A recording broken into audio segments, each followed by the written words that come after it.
मेरी बेटी कल्पना चावला बनेगी, शकुंतला देवी बनेगी, इंदिरा गांधी बनेगी, पीटी उषा बनेगी। वैसे तो हमारे बचपन में मम्मी पापा के बेटियों को बड़ा बनने को लेकर खास सपने तो नहीं होते थे, फिर भी ये कुछ नाम है जो माँ बाप फिर भी ले लिया करते थे। बेटी को लेकर तो मैक्सिमम लोगों का सपना यही होता है कि एक दिन इसकी शादी एक अच्छे से लड़के से हो जाए।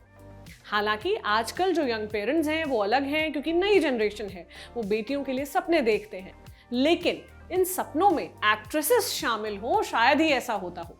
हमारी बेटी एक्ट्रेस थोड़ी ही ना बनेगी। मिडिल क्लास परिवार आज भी यही मानसिकता रखते हैं कि एक्ट्रेस का काम स्किन शो है, ठुमक कर नाचना है और प्रोड्यूसर के साथ सोना है। वो इंटेलिजेंट होगी, टैलेंटेड होगी, सक्सेसफुल बिजनेस वुमेन भी होगी। ये लोग आज भी नहीं सोच पाते हैं।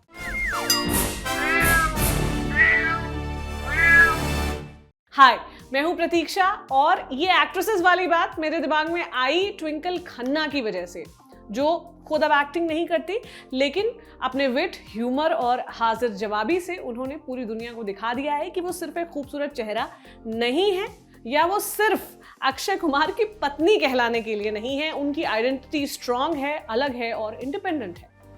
असल में आज मैंने ट्वीक इंडिया नाम के यूट्यूब चैनल पर करीना कपूर खान और ट्विंकल खन्ना के बीच एक बड़ी इंटरेस्टिंग बातचीत सुनी। आप भी जाकर सुन सकते हैं।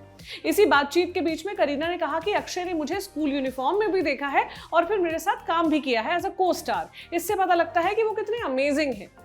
ट्विंकल ने तुरंत करीना का विरोध करते हुए कहा कि असल में ऐसा नहीं है, इससे बस ये पता चलता है कि मर्दों के जो करियर हैं वो इस इंडस्ट्री में लंबे चलते हैं, वहीं औरतों के करियर छोटे होते हैं। करीना ने फिर कहा कि उनके जैसी एक्ट्रेसेस अब इस ट्रेंड को बदल रही हैं। बातचीत लंबी है, लेकिन इस एक बात से मैं इंप्रेस हो गई, इसलिए मैं इसे अलग से पॉइंट आउट कर रही हूँ। ट्विंकल चाहती तो अपने पति के नाम पर बस मुस्कुरा सकती थी, आगे बढ़ जाती, लेकिन उन्होंने ये मौका नहीं छोड़ा और इंडस्ट्री की इस बड़ी कमी को हाईलाइट किया।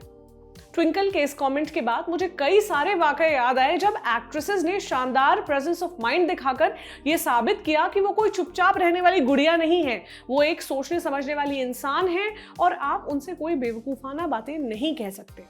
ऐसे ही कुछ वाकये आज मैं आपको बताऊंगी। राधिका आप्टे से एक इंटरव्यू में पूछा गया, आपके करियर में बहुत बोल्ड रोल्स और सीन्स रहे हैं, क्या फेमस होने के लिए कंट्रोवर्सी करना जरूरी है? इसका जवाब में राधिका ने कहा, क्या आपने मेरा क्लिप नहीं देखा? आपने वो क्लिप देखा और दूसरों को दिखाया होगा। आप जैसे लोग ही नॉर्मल चीजों को कंट्रोवर्सी बनाते हैं। मैं एक आर्टिस्ट हूं और मैं वो सब करूंगी जो एक रोल के लिए जरूरी होगा। अगर आप अपनी छोटी सी दुनिया के बाहर निकलेंगे और देखेंगे कि वर्ल्ड सिनेमा में किस तरह का काम कितनी सफलता से हो रहा है, तो आप किसी से भी ऐसा बेवकूफाना सवाल नहीं पूछेंगे। और हाँ, कल आपको एक नग्न शरीर देखने का मन करे तो मेरे वीडियो मत खोजना, खुद को शीशे में देख लेना। प्रियंका चोपड़ा ने भी एक बार एक व्यक्ति को खूब लताड़ लगाई थी। Global education and skills forum के एक कार्यक्रम में वो गेस्ट थी। किसी ने उनसे पूछा, लड़का अगर लड़की को छेड़े और लड़की पलटकर थप्पड़ मार दे तो लड़की को हीरो क्यों बनाया जाता है? क्या ये लड़के का अब्यूज नहीं है? प्रियंका पहले तो मुस्कुराई, फिर कहा कि लगता है आपके लिए मुझे बेसिक से शुरू करना पड़ेगा। फेमिनिज्म का अर्थ ये होता है कि पुरुषों और औरतों को इक्वल अपॉर्चुनिटीज मिले। ये नहीं होता कि अगर लड़का 100 किलो उठा रहा है तो लड़की भी 100 किलो उठाकर दिखाए। कुदरत ने हमारे शरीर अलग अलग बनाए हैं। फेमिनिज्म का अर्थ होता है कि दिमागी रूप से महिला और पुरुष के बीच में भेद नहीं होना चाहिए। जब पुरुष 50 साल का है और 3 बच्चों का बाप है, तब उससे कोई नहीं पूछता कि आप कैसे मैनेज करते हो। मैं माँ भी हो सकती हूँ और एक कंपनी की CEO, दोनों एक साथ हो सकती हूँ। और हाँ, रही बात लड़की को छेड़ने वाले लड़के की, तो शायद उसे थप्पड़ मिलना ही चाहिए। कुछ साल पहले एक बड़े पत्रकार ने सनी लियोनी का इंटरव्यू किया था, जब उनकी फिल्म मस्तीज़ादे आने वाली थी। उस वक्त इंटरव्यू लेने वाले बड़े पत्रकार ने कोई कसर नहीं छोड़ी थी अपने सवालों से सनी को शर्मिंदा महसूस करवाने के लिए। उस वक्त सनी ने मुस्कुराकर उनके हर सवाल का जवाब इतने कॉन्फिडेंस से दिया जो शायद हर एक्ट्रेस ही नहीं, हर लड़की को इंस्पायर कर दे। सबसे पहले सनी से पूछा गया कि आपके साथ बड़े मेल एक्टर्स काम नहीं करना चाहते, क्या आपको इससे फर्क नहीं पड़ता? सनी ने मुस्कुराकर कहा, नहीं पड़ता। फिर उनसे पूछा गया कि क्या आमिर खान आपके साथ काम करना चाहेंगे? तो उन्होंने जवाब दिया, ये तो वो ही बता सकते हैं, और अगर ना भी करना चाहें तो इस बात पर कोई फर्क नहीं पड़ेगा कि मुझे उनकी फिल्में देखना पसंद है। और अंततः जब उनसे पूछा गया कि क्या उनका पास्ट उन्हें परेशान करता है, तो उन्होंने बहुत कूल होकर कहा, मुझे तो मेरा पास्ट परेशान नहीं करता, आपको ही परेशान करता है। आप लोग ही हैं जो बार बार ये बात उठाते हैं कि मैं एक एडल्ट एक्ट्रेस थी, मैं तो कभी नहीं उठाती। तमाम घटिया सवालों का कॉन्फिडेंस से जवाब देने के बाद लास्ट में सनी ने यह भी कहा कि अगर आप कहें तो मैं ये इंटरव्यू छोड़कर चली जाऊं। पढ़े लिखे पत्रकार भी औरतों के मामले में कितने बेवकूफाना हो सकते हैं, और केवल सुंदर शक्ल और शरीर माने जाने वाली एक्ट्रेस भी एक समझदार इंसान होती है। ये इंटरव्यू इस बात का सबसे बड़ा उदाहरण था। अब आते हैं विद्या बालन पर, जिनकी एक्टिंग का लोहा लोग बहुत पहले ही मान चुके हैं, उसके बारे में कुछ और कहे जाने की जरूरत नहीं है। जब वो अपनी फिल्म तुम्हारी सुलू प्रमोट कर रही थी, तब एक रिपोर्टर ने उनसे पूछा, हमने आपकी जितनी भी फिल्में देखी हैं सब विमेन सेंट्रिक हैं, आगे चलकर विमेन सेंट्रिक फिल्में ही आप करेंगी या अपने वेट लॉस के बारे में भी आपने कुछ सोचा है?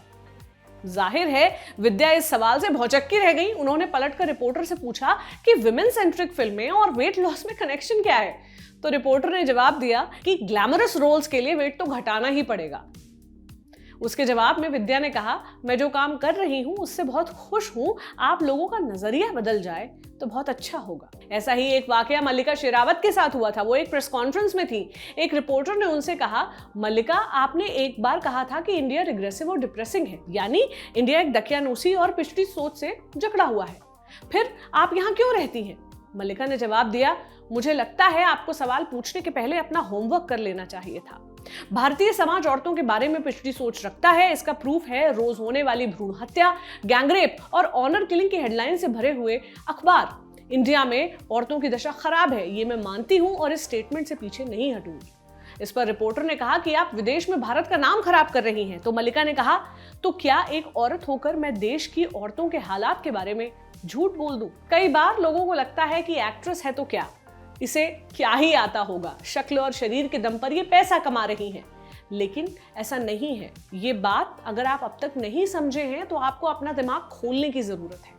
एक लंबे समय तक एक्ट्रेसेस के लिए अच्छे रोल्स नहीं लिखे गए, ना ही उन्हें हीरो जितना महत्व दिया गया, ना ही उन्हें उनके जितने डायलॉग और उतना स्क्रीन प्रेजेंस मिला। लेकिन जैसा कि करीना ने कहा, ये ट्रेंड बदल रहा है। इस बदलते ट्रेंड के साथ हम सब भी बदलें, एक्ट्रेसेस के बारे में अपनी परसेप्शंस बदल लें, तो ये हमारे लिए ही बेहतर होगा। आपकी क्या राय है मुझे कमेंट सेक्शन में जरूर बताएं। कल आपसे मुलाकात होगी किसी नए टॉपिक पर। अपना ख्याल रखिए। शुक्रिया।